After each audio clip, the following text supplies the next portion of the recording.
This is NEM 2014, and I'm really privileged to have a special guest here in interview session room. It's Guy Bisson. How much new platforms are challenging for the TV rights and regulations?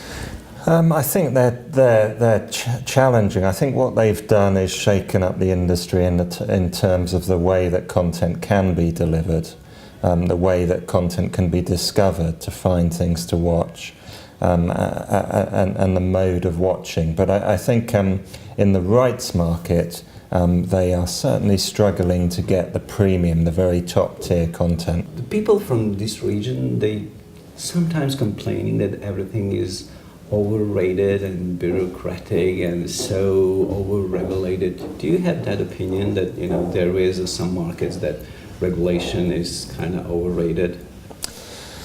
Well, that's from a personal perspective. I personally believe in light regulation in pretty much everything, content, and the way that we consume, and on a wider perspective, the way that one behaves.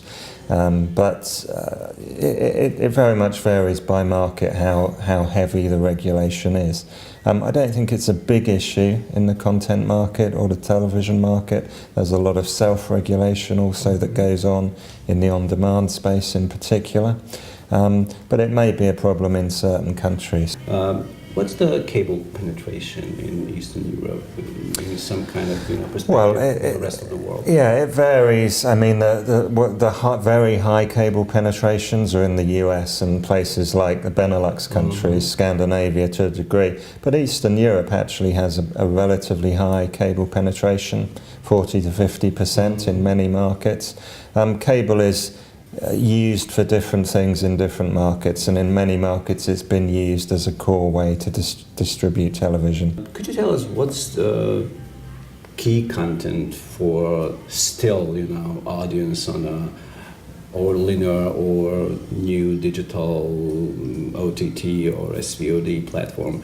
Is it still shows and movies? Yeah. Is there any other content that could compete, like news or sport? I mean, certainly I think the top content in pretty much every market is sport, and it's very topical at the moment with the World Cup coming along. Yeah, but at the same time, there is no chance that OTT or SVOD broadcasting or delivering the content, sport content like the World Cup or any other major sport event. And also one could argue that generally you want to watch that live, or almost exclusively you want to watch it live. So actually a broadcast technology is the most efficient way to do that.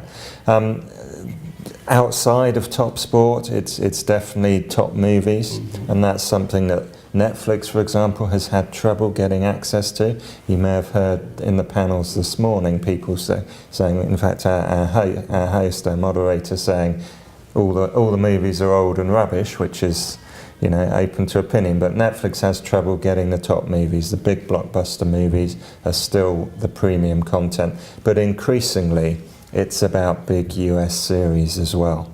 So the Mad Men's, the Boardwalk Empires of this world are increasingly important to that content mix, and again, rights issues over access to that is an ongoing problem. How do you getting the content? Do you really believe in old-fashioned television broadcasting, or do you believe that new platforms could deliver much more at the time you want to watch, with more premium content than everything before?